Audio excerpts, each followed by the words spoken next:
Table tennis serves, the only part of our beautiful game where you have 100% power over exactly what's going to happen, and therefore also probably the most important shot in our sport. If this convinced you that you want to improve your serve, this video will be perfect for you, because here I will go through 3 incredible ways to serve to fool opponents on all levels. Let's go! The first extremely important skill we're going to talk about is to be able to serve both long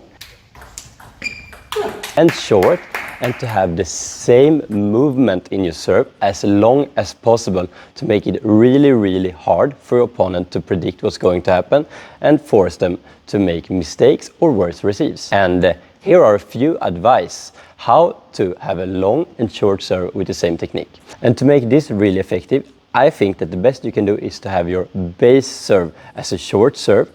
A short serve is easiest to do if you make the bounce on your side very close to the net. And then be able to, in the last millisecond, change from your base technique to a much more explosive technique to create a long, fast serve. The first tip is to have an extreme acceleration in your hip and stomach just in the ball touch. So you have your completely normal base technique, and just when you hit the ball, you make a fast acceleration.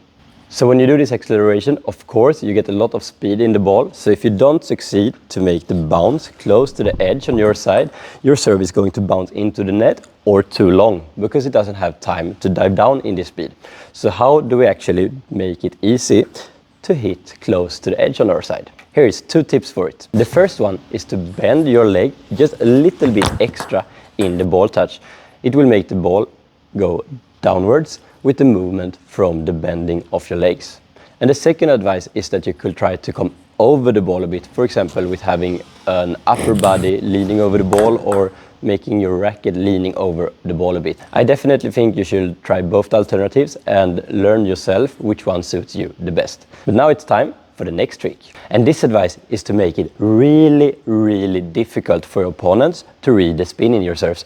And it's to be able to make different kind of spins, but using the exactly same movement when you're serving.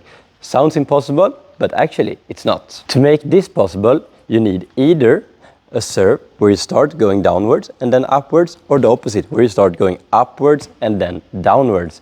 And then it's all about when in your movement you hit the ball. So for example, my favorite serve to do this is when I make a high toss pendulum serve. And here I always start to go downwards in my serve and then kick it upwards. And it makes it quite easy for me to make different kind of spins, but still having the same movement. It's just that if I want to make backspin, I hit the ball when I'm on the way down, and directly I have to go upwards, while when I want to make topspin, I go downwards and then I kick the ball upwards. So I make the same movement, but I hit it in different times of it. If you, for example, do the hook serve instead, you can make it in both ways. I would say when you make the pendulum serve, it's so much easier to always start downwards. But when you make the hook serve, you can decide yourself. You can start with kicking upwards and going down, or you can make a short kick downwards and then going up.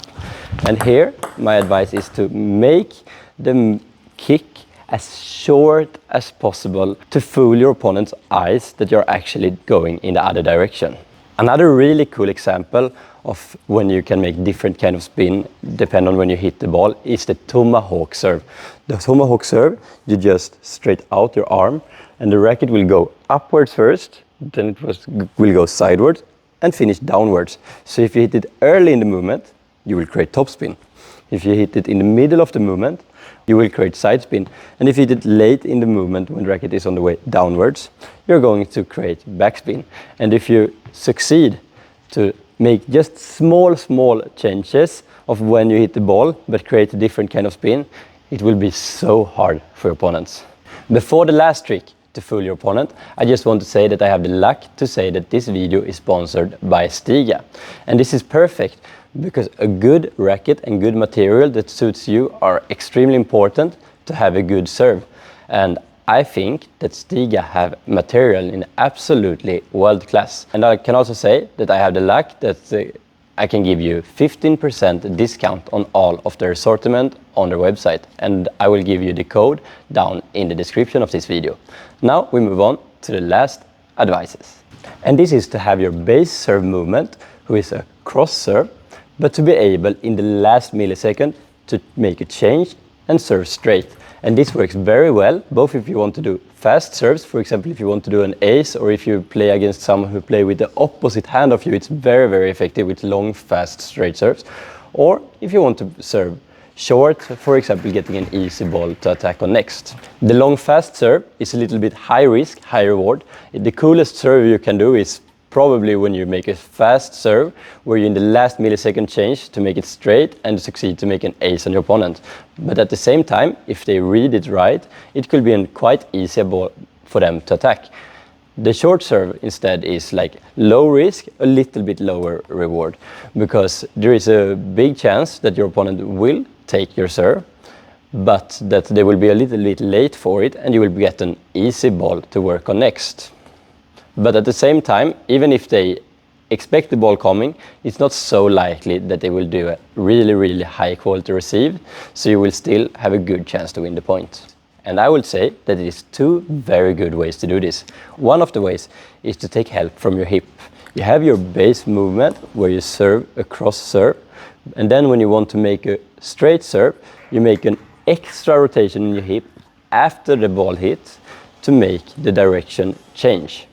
And the other way to do it is to change the direction in the ball touch. So you have your movement, and just when you hit the ball, you change the angle of your racket. And here are two examples of how that can look.